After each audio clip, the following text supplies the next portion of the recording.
பெண்கள் புயலும் தமிழக அரசும். பெண்கள் புயலால் பாதிப்பு, தமிழக அரசு எடுத்த நடவடிக்கைகள் என்னென்ன? எதிர்க்கட்சி தலைவர் எடப்பாடி பழனிசாமி அவர்கள் கூறுவது என்ன? மக்களவையில் குரல் எழுப்பும் கனிமொழி. மத்திய அரசின் நடவடிக்கைகள் என்ன? வணக்கம், இது சதுரங்க மீடியா வழங்கும் சதுரங்க அரசியல்.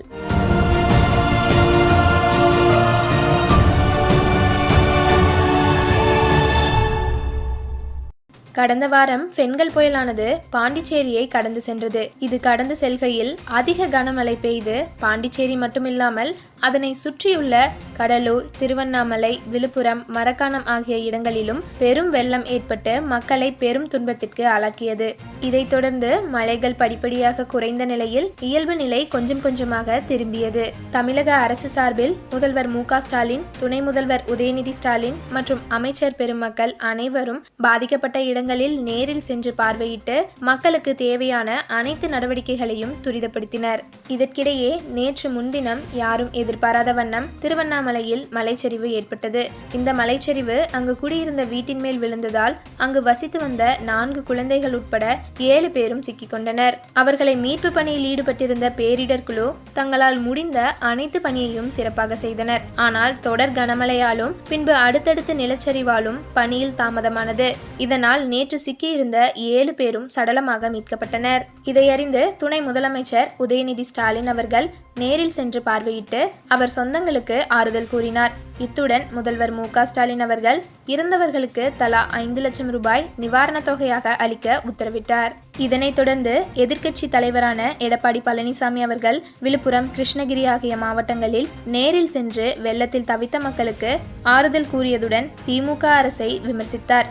அவர் கூறியதில் திமுக அரசானது முன்னெச்சரிக்கை ஏற்பாடுகள் எதுவும் செய்யாத காரணத்தினாலே பெரும் வெள்ளம் ஏற்பட்டது என்றும் மக்கள் அனைவருக்கும் உடனடியாக நிவாரணம் வழங்க வேண்டும் என்றும் வலியுறுத்தியுள்ளார். இதைத் தொடர்ந்து திமுக எம்பியான கனிமொழி அவர்கள் நாடாளுமன்றத்தை ஒத்திவைக்க வலியுறுத்தி இன்று கூறியுள்ளார். தமிழகத்திற்கு உடனடியாக நிவாரணத் தொகையை மத்திய அரசு விடுவிக்க வேண்டும் என்றும் கூறியுள்ளார். நேற்று மு.க. ஸ்டாலின் அவர்கள் மோடி அவர்களுக்கு தமிழ்நாட்டில் வெள்ள பாதிப்பையும் மற்றும் நிவாரணத் தொகையை உடனே விடுவிக்க கோரி பிரதமர் மோடி அவர்களுக்கு கடிதம் எழுதினார். இதைத் தொடர்ந்து இன்று மோடி அவர்கள் மு.க. ஸ்டாலினை தொலைபேசி வாயிலாக தொடர்பு கொண்டு நிலைமையை கேட்டறிந்தார். இதையடுத்து வெள்ள பாதிப்பை ஆராய மத்திய குழு பாதிக்கப்பட்ட இடத்திற்கு வந்தார்கள். அவர்கள் பாதிக்கப்பட்ட இடத்தை நன்கு ஆராய்ந்து கொண்டிருக்கிறார்கள். அவர்கள் ஆராய்ந்த பின்பு அதற்கான ரிப்போர்ட்டை மத்திய அரசிடமும் மாநில அரசிடமும் சமர்ப்பிப்பார்கள் என்று கூறப்படுகின்றது. அதைத் தொடர்ந்துதான் மத்திய அரசு மாநில அரசுக்கு நிவாரணத் தொகையை விடுவிக்கும் என்றும் எதிர்பார்க்கப்படுகின்றது. வெள்ள பாதிப்படைந்த புதுச்சேரியில் முதல்வர் ரங்கசாமி அவர்கள் ரூபாய் 5000 நிவாரணத் தொகையாக அறிவித்தது குறிப்பிடத்தக்கது. இதேபோல் தமிழக அரசும் கூடிய விரைவில் பாதிக்கப்பட்ட மக்களுக்கு நிவாரணத் தொகை வழங்கப்படும் என்று எதிர்பார்க்கப்படுகின்றது. இதை அனைத்து கட்சிகளும் வலியுறுத்தி வருகின்றனர். இதைத் தொடர்ந்து தமிழக அரசு நிவாரணத் தொகையை அறிவித்துள்ளது.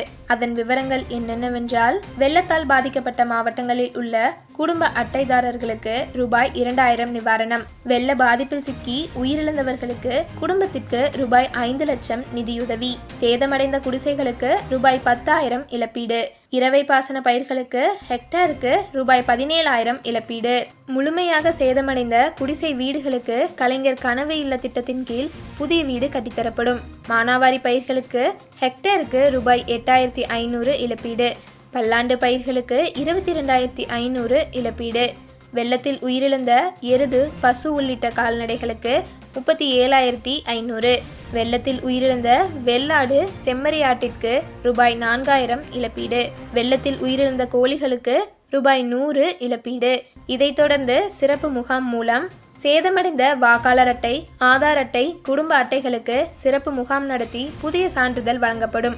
மழையால் பாதிக்கப்பட்ட மாணவ மாணவிகளுக்கு புதிய பாடப்புத்தகம், நோட்டு புத்தகங்கள் வழங்கப்படும். தருமபுரி, கிருஷ்ணகிரி, திருவண்ணாமலை மாவட்டங்களில் நிவாரணம் வழங்குவது குறித்து ஆட்சியர்களிடம் விவரங்கள் கேட்டு அதன்படி தக்க நிவாரண உதவிகளும் வழங்கப்படும் என்று முதல்வர் மு.க. ஸ்டாலின் அவர்கள் உறுதியளித்துள்ளார்.